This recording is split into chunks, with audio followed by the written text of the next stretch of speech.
ও যে মানে না মানা, আখি ফিরাইলে বলে না না না। ও যে মানে না মানা,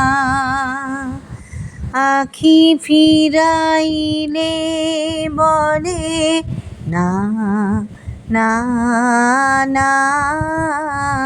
ও যে মানে না মানা। নমস্কার বন্ধুরা, গানে গানে সঙ্গীতার রান্নাঘরে আপনাদের স্বাগত জানাই। আজ আমি চলে এসেছি গুড়জালি মাছের একটা খুব সুন্দর রেসিপি নিয়ে। এই রান্নাটার জন্য আমি এখানে 9 পিস গুড়জালি মাছকে ভালো করে ধুয়ে নুন, হলুদ আর একটু সর্ষের তেল মাখিয়ে ম্যারিনেট করে রেখেছি। এখানে নিয়েছি 2টো বেগুন। বেগুনকে আমি এভাবে টুকরো করে নিয়েছি। এখানে 2টো পেঁয়াজকে কুচিয়ে রেখেছি ধনেপাতা, টমেটো কেটে রেখেছি, আর কাঁচা পাকা লঙ্কা, রসুন আর আদা রেখেছি। এগুলোকে আমি পেস্ট করে নেব। এখানে টক দই ফেটিয়ে রেখেছি। আর তাছাড়া আমি নুন, হলুদ, জিরের গুঁড়ো, ধনের গুঁড়ো ব্যবহার করব। এবার কড়াইতে তেল দিয়ে আমি গ্যাস জ্বালিয়ে মাছগুলোকে একে একে ভেজে নেব। কড়াইয়ের মধ্যে মাছগুলো দিয়ে দিলাম। এক পিঠ একটু ভাজা হলে আমি উল্টে দেব। মাছগুলোকে উল্টে দিচ্ছি। খুব কড়া করে ভাজা হবে না, তাহলে মাছের টেস্ট চলে যাবে।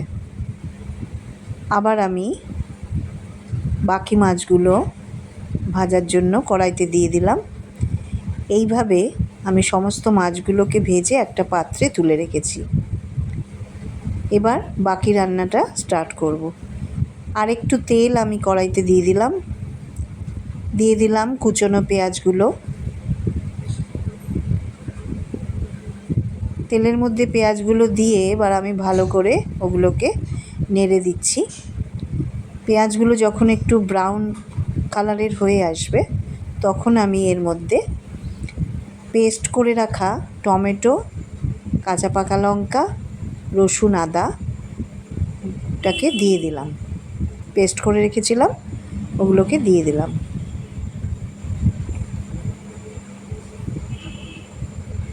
এবার আবার পেঁয়াজের সাথে ওগুলোকে ভালো করে মিশিয়ে নিচ্ছি, ভালো করে কষিয়ে নিচ্ছি।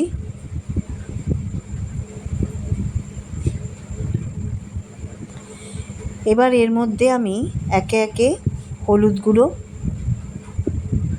জিরে গুঁড়ো, ধনে গুঁড়ো আর একটু লঙ্কা গুঁড়ো দিয়ে দিলাম।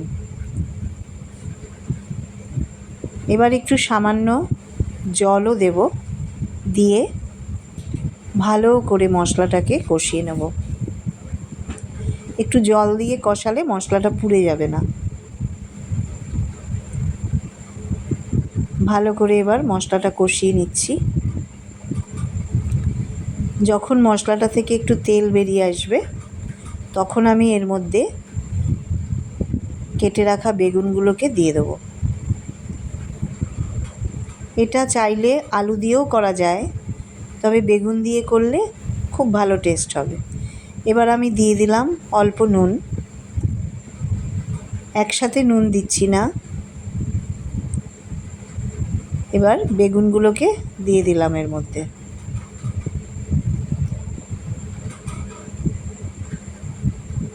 সব বেগুনগুলোকে দিয়ে এবার মশলার সাথে আমি বেগুনগুলোকে মিশিয়ে নিচ্ছি। মশলাগুলোকে বেগুনের সাথে মিশিয়ে নিচ্ছি।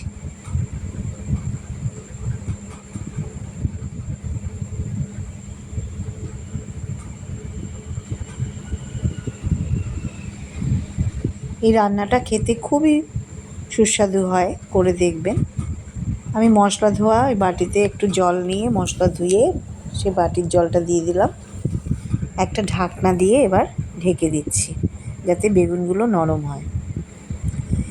কিছুক্ষণ পরে ঢাকনাটা তুলে দেখব মশলার সাথে বেগুনটা খুব ভালো মিশে গেছে,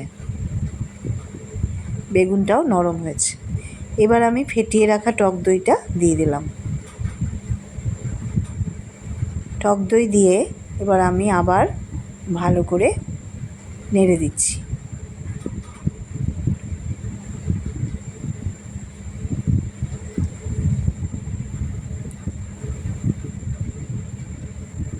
এবার দিয়ে দিলাম জল। এটা যে খুব জল লাগবে তা নয়, মানে খুব ঝোল হবে না, এটা মাখা মাখা হবে রান্নাটা, তাই আমি অল্প জল দিলাম।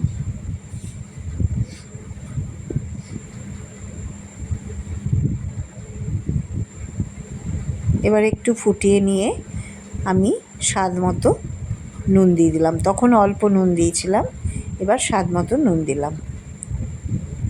এবার ভালো করে ঝোলের সঙ্গে বেগুনটা মিশিয়ে নিয়ে আমি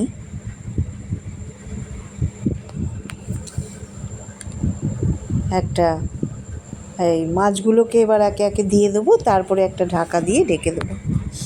মাছগুলোকে এর মধ্যে ছেড়ে দিচ্ছি।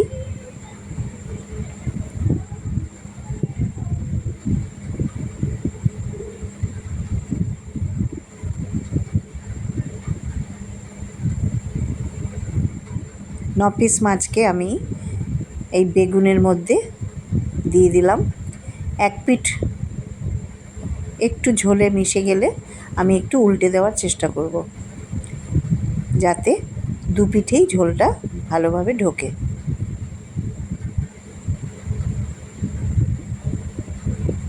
রান্নাটা আমার প্রায় হয়েই এসেছে।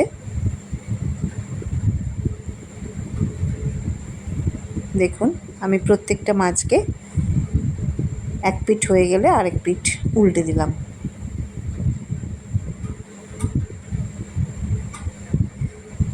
এবার একটু ফুটে উঠলে আমি কুচিয়ে রাখা ধনেপাতাগুলোকে দিয়ে দিচ্ছি।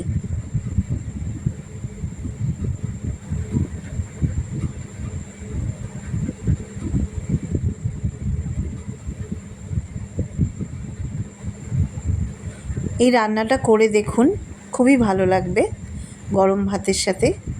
খুব সুস্বাদু একটা রান্না।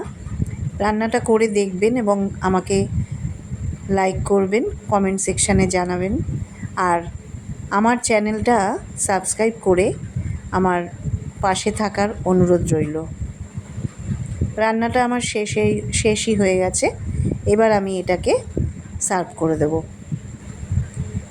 একটা ঢাকা দিয়ে আমি কিছুক্ষণ রেস্ট হতে দেব, তারপরে আমি রান্নাটাকে সার্ভ করে দিলাম।